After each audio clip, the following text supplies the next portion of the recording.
Hi, friends. Welcome to the Rad Ruckus podcast. And I'm your host, Luke Lidell. This is our very first episode, so I really appreciate you joining in.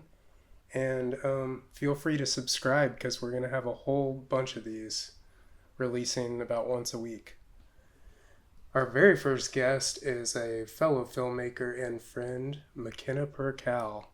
She lives in Los Angeles, but's from Austin. Hope you enjoy listening. Well, thanks for being one of my first guests. My pleasure. This is the Rad Ruckus podcast. Oh my gosh, so cool. We discuss film, life, whatever. Okay. So, you're one of my oldest friends. How long have we been friends? Oh my gosh. I don't know. I have no idea when we met. Yeah, it's... But I feel like we got really close when I saw... when I went to your screening. Oh, yeah. For Devexity. Yeah. That was when I feel like... Because that was when... Well, no, because we worked on Interface together, too. That's true. And that was in LA. And that was in LA. Yeah, so that was... And that was in 2020. But I've known you for so much longer than that. Yeah. I guess... I've known you for a long time. Maybe, like, almost 15 years. Yeah. Oh, Something definitely. like that. Definitely. Yeah, I think artistically we bonded. Yeah, maybe like 5 years ago. 5 or 6 years ago. But personally, definitely, yeah. Yeah, because, it's just interesting we both got into film, and watching you grow has been awesome in that. Yeah. Yeah. You too. Thank you. So what inspired you to get into film?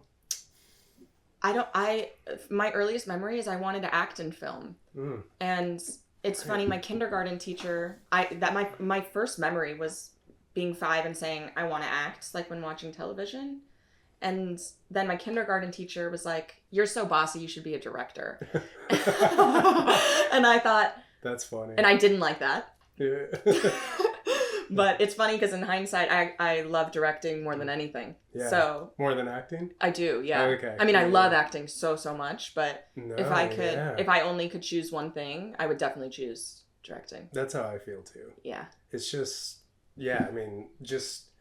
I guess it's a bit of a control freak type of thing, but just being able to have the control and then you're picking the people, that you get to work with, and that's a huge part of it, which is so fun. Yeah, it's such a collaborative thing for me, that choosing the people that I work with, and then what's hard for me is trusting, you know what I mean? Like totally releasing, like when you have a department head, just trusting that they've got this, you know what I mean? But then once you do, it's so beautiful because I see everything that you're bringing to the table, and then all I have to do is just give notes. Yeah, that's the best. I mean... I'm still kind of in the world a lot of times because, like, I'm so independent. Like, I mean, you're familiar, but it's like you're wearing so many hats. Yes. And, like, obviously the bigger the budget, the more jobs you get to fill. Yeah. But still, if you're not having, like, a full, like, a 30-plus person crew, you're still having to do kind of, like, some of those other jobs. Yes. Yeah. Yeah. It's funny. I just showed... Honestly, not a rough. It's like getting close to a final of 5 Things to Love, this project I've been working on. Was that the night before last? Yes. Yeah. And the guy that hosted it was talking to me. He doesn't work in film at all. He works in live events. And he said, it's crazy. I was looking at the credits and you and a couple other people really did so much on it. You were just seeing the same names repeated. And he said, I think that takes a certain level of confidence. And I was kind of taken aback because I thought, oh, that's so interesting. I've never thought about it from that perspective. I totally see that now that you've pointed it out. But to me, I'm like, oh, see, for me, watching it when it's not done yet, it's like torture. It's hard. Yeah, it's really hard because I just take full responsibility of it. Sure. Especially as like a writer director, you're like, any problems with it? Yeah. It's me, Mm-hmm. That's awesome. So how long was that shoot, and like how long have you been going in post on that one? So the shoot was 19 days. Oh, wow. Yeah, but the thing is it was originally maybe like an hour 25. Right. And then now it's 52. Oh, okay. But it's so much better now. Yeah. Sometimes you have to actually cut it down. so much better. Yeah, and I think it's not even the directing, it was the writing.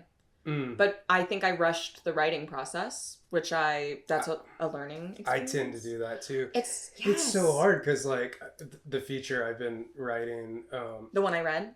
Yeah, Yes. and I don't know what version you read of it, probably a while ago, but it's I've been writing them for over 2 years, but it still needs so much work. Yes. And to have that patience of being like, okay, like you almost want to just keep doing it until it's like right. But it's hard when you like want to make something, because I think as a director, such a fun part of the filmmaking process is making of the film, so. Yes. Yeah. Even the I love pre-pro. I am a producer, so it's like, I like all of that, and I just want to start on it. Yeah. But, one of my artistic partners, Justin, Canodal, he and I were talking the other day, and he said, this post-production process has taken so long. Like at this point I'm editing, because my editor is tapped out, and that's totally fine. And he's fine with me editing. We've talked about it. Yeah.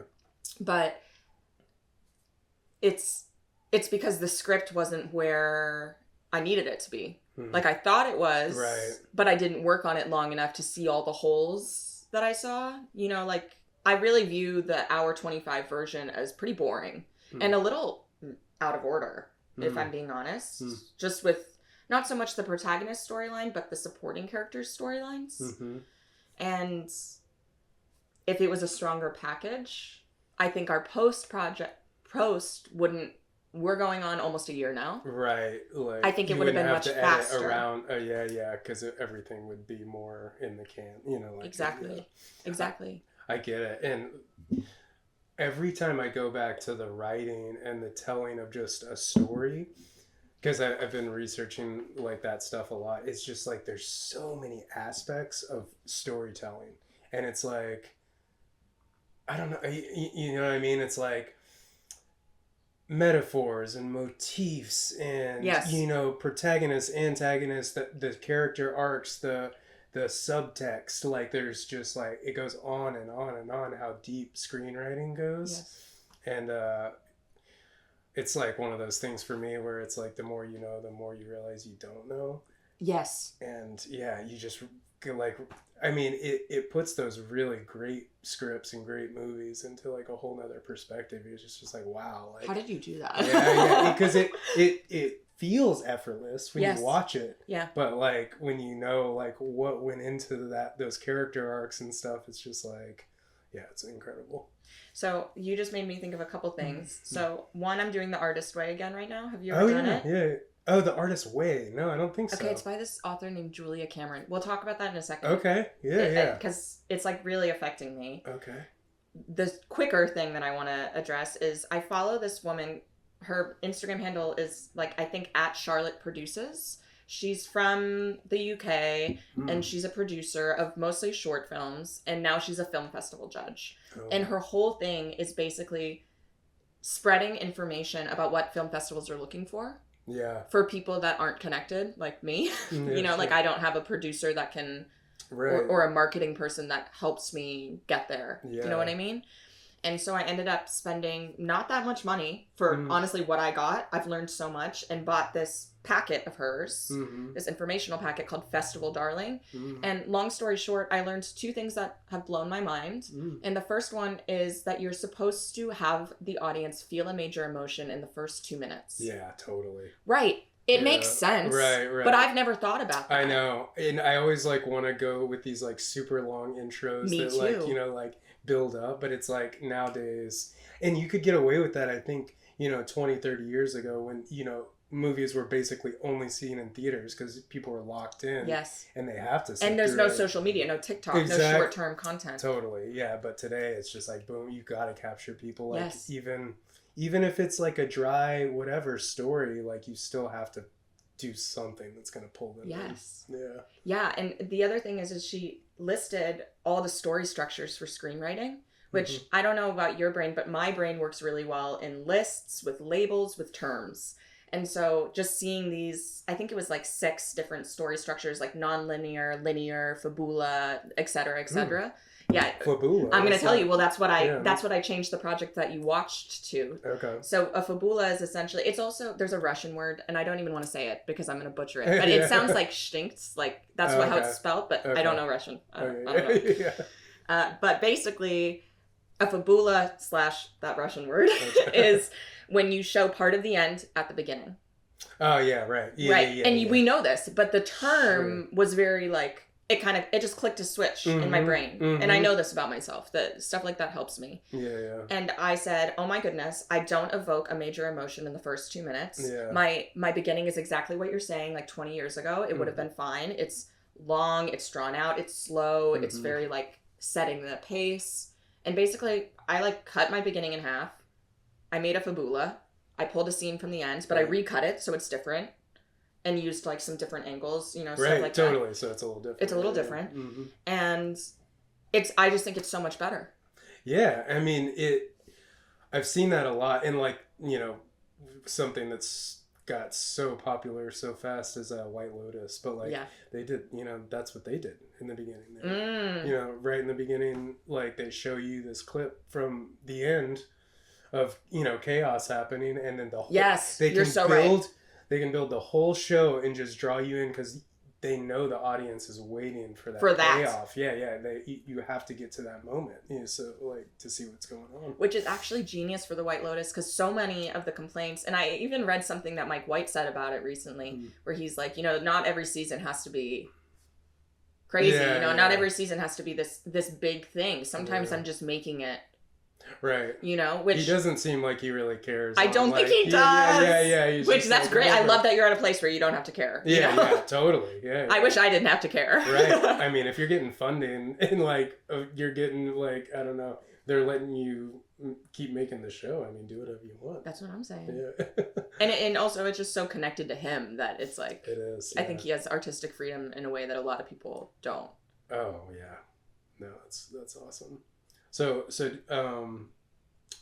you're almost done with this. Do you have anything new on the forefront? So I am kind of. I think I'm producing a Fringe Festival play.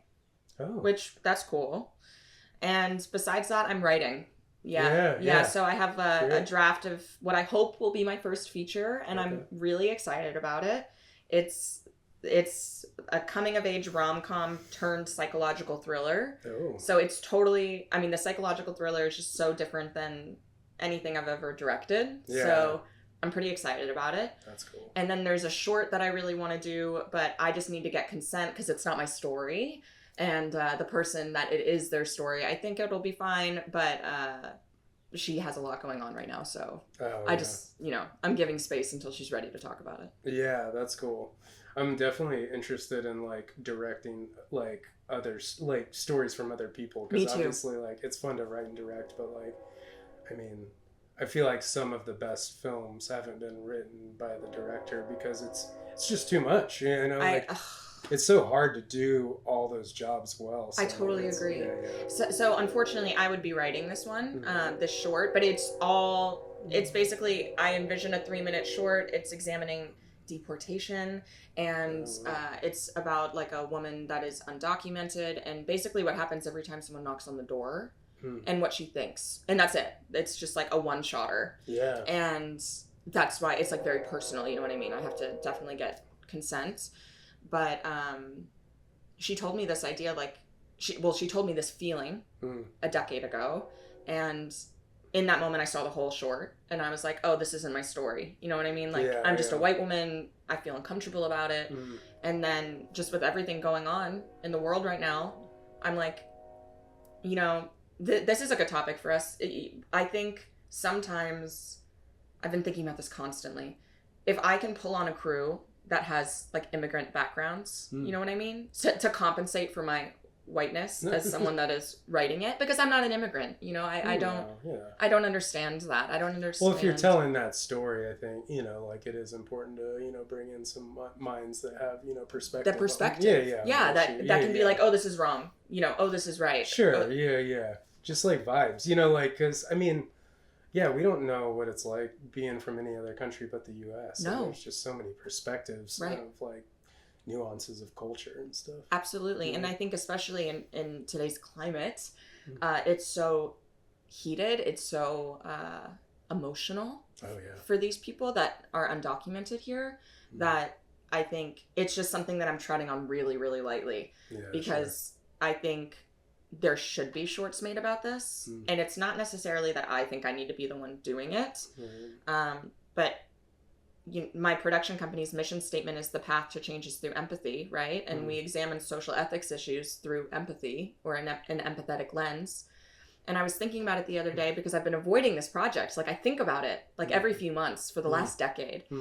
And I finally said to myself the other day, isn't it weird to have a social ethics company and never talk about race?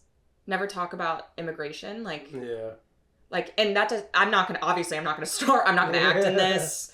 Maybe I would like to co-direct or direct it. I don't know. Maybe I won't, but I definitely want to produce it, because it's just weird to me to avoid topics. If you have a mission. Oh yeah. It's weird to avoid topics just because it's not your story. Yeah, I think, whatever stories call to you, and then, obviously the ones that have real life implications for people, like, are gonna, be really impactful stories, Right. for a lot of audiences. Right. Yeah, I think they'll really connect. I mean, especially when things are relevant. And film is one of those like mediums that's just so powerful that really can change opinions. And Right. I mean, this might be a little presumptuous, but and I've heard it before, but films can change the world if. Oh, I think so too. Yeah, I mean, it maybe sounds a little silly, like coming like just, but I mean, I think ideas change the world. I do too. And I think, art on whatever level can just like change the whole perception of what people think about things.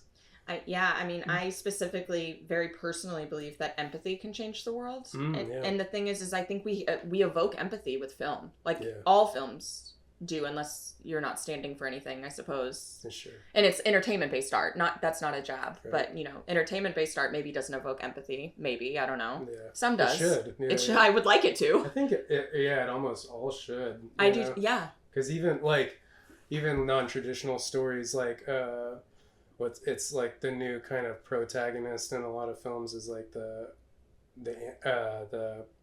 what is it called? The pro-antagonist? Yeah, I know what you're talking about. The anti-hero. The anti-hero. Yeah. So it's like, yeah. But you still feel empathy for these people as the main character, even though they're like being shitty people the whole time or whatever. But like, there's so much sliding scale of like human emotion, and like, I feel like we resonate with, even the dark side, as opposed to the light side all the time. Yeah.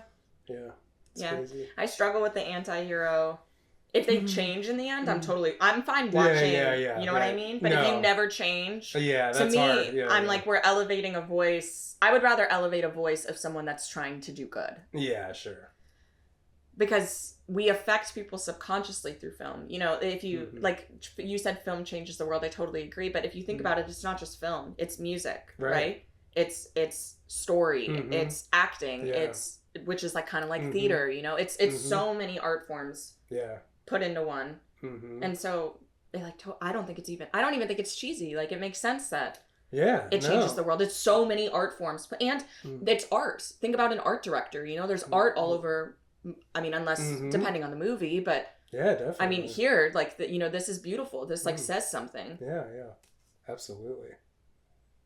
Well, it's been wonderful having you on. I know you got to run. Yeah, thank you so much for spending time with me. And do you want to plug anything or tell people where they can find you? Yeah. Okay, so we have a website. It's anamorphosisproductions.com. Don't get deterred. It's just like Metamorphosis, but Anna, A-N-A, Morphosis, okay? We have a Instagram, Anamorphosis Productions, at Anamorphosis Productions. And then my Instagram is Girl Can't Google. Yes. Awesome. Yeah. And real quick, 3 favorite movies. Oh my gosh. Okay. Victoria, and not the one about the Queen. It is a 2015 one-shotter. It's 2 hours and 18 minutes long. They did it 3 times. It was short. Crap. It's the best movie I've ever seen. Oh, one shot? It's one shot. So they tried the one shot 3 times? Yes, and they chose take 3. Oh, wow. Yeah. Yeah. It's usually the last take, I would assume. Yeah. Totally fair. Yeah. But it's... Holy crap. Please watch it and talk to me about it. All right. I'll check it out. So it was shortlisted for the Oscars for Best Foreign Picture or International Film. Okay. But it was disqualified because it had too much English. But it had English because the one protagonist was from Spain and one was from Germany, and they both knew English. And so that's how they... You know what I mean? Yeah, right. No fair. Yeah. And then American Hustle. Oh, American Hustle's great, yeah. Such a good one. That is really good. And then maybe Arrival. Arrival's amazing as well. Amy Adams in both of those, yeah. I'm a big Amy Adams fan. Yeah, she's incredible. And I'm a big J-Law fan, too. But Jennifer Lawrence. Oh, J-Law, yeah, right. Yeah, she's amazing as well. Yeah, she's so good in American Hustle. Yeah, she is. Yep. Yep. All right. Thank you. Yeah, thank you.